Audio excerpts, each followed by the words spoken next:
We are here in UCD, a very large university here in Dublin, full of institutes and schools, and of the institutes, this is one, which is a very important one, which is UCD Conway Institute of Biomolecular and Biomedical Research. In this institute, we will meet a doctor, an Italian researcher, Maria Prencipe.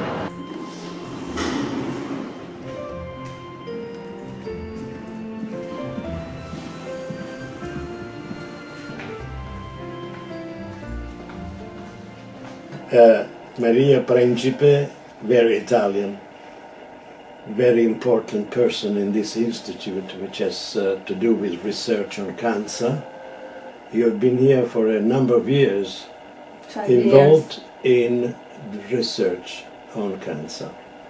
Now, can you tell us the story about this, your being here, and above all, the very first question, at what point are we now in this research? Is there hope that this scourge will be eliminated from humanity?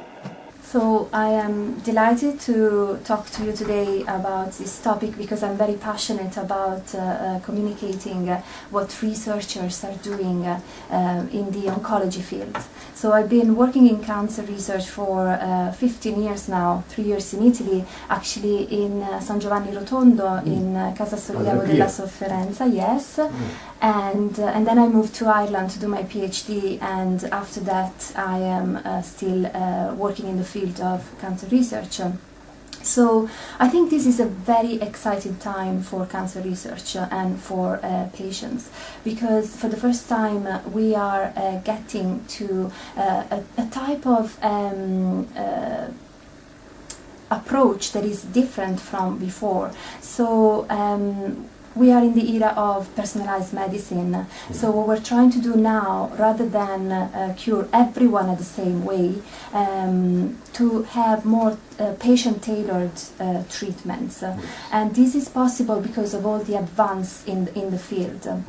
And the important thing to remember is that when we say cancer, this is just an umbrella term, which really puts together so many different diseases. And I'm not only talking about the different organs in the body where the cancer arises, but actually even the same cancer, say for example breast cancer, there are so many types of breast cancer, and really each patient is different.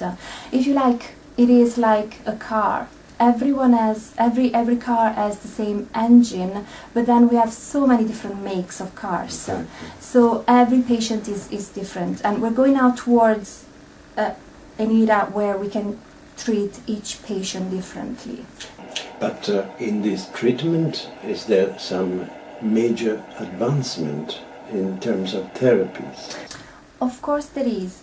As I was saying, there are many types of cancers, and you may remember back in the days, like even 20 years ago, when you heard the word cancer, it sounded like a death sentence. Absolutely. While now it's not like that anymore. So we have very powerful weapons. So first of all, prevention, and there is a lot of research going on about prevention, and we have tools in our hands, and this is not trivial. These are actually things that all of us can do to prevent, and it is very simple things. Healthy lifestyle, healthy diet, active lifestyle, not smoking, not drinking in excess alcohol, being careful with sun exposure.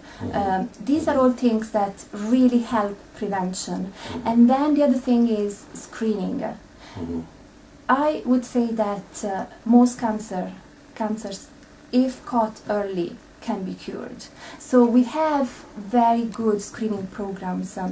Say for example, for breast cancer, we have breast check. For prostate cancer, there are screening programs. And if these diseases are caught early, they're curable.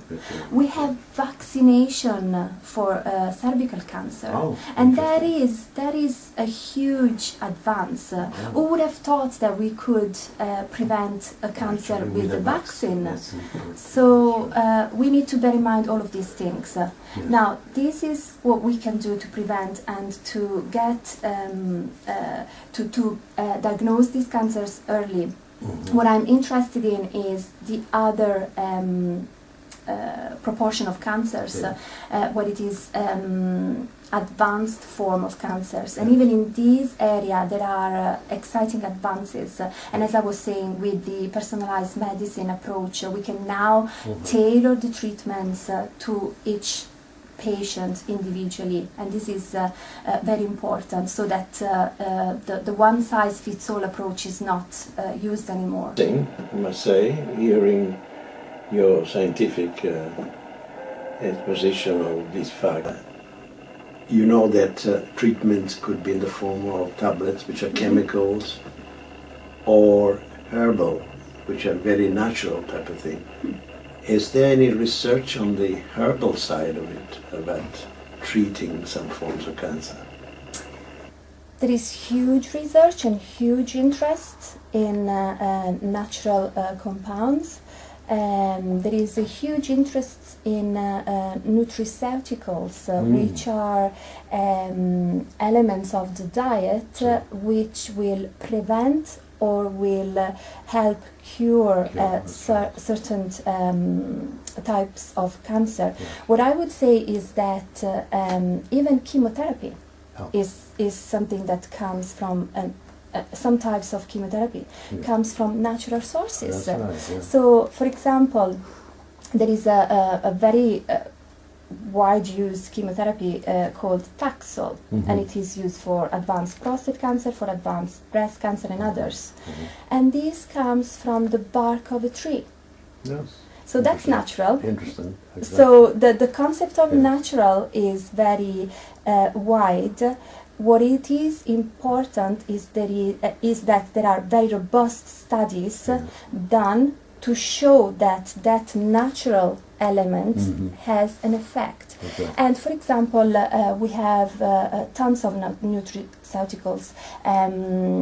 In my lab, actually, there are researchers studying some elements from broccoli. Yeah.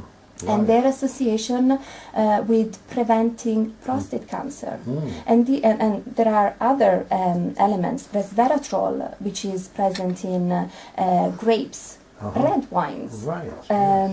It is, you know... This is comforting, because I like red wine. Yeah. Not too much, but... Final question, where are you from? So I am from a small town in Puglia. It's called Troia. It's a beautiful town. We're very proud of it. Yes. And equally, I would say that the town of Troia is very proud of you, being one of their children there in Ireland, doing such important work. Thank you very much. Thank you. Thank you.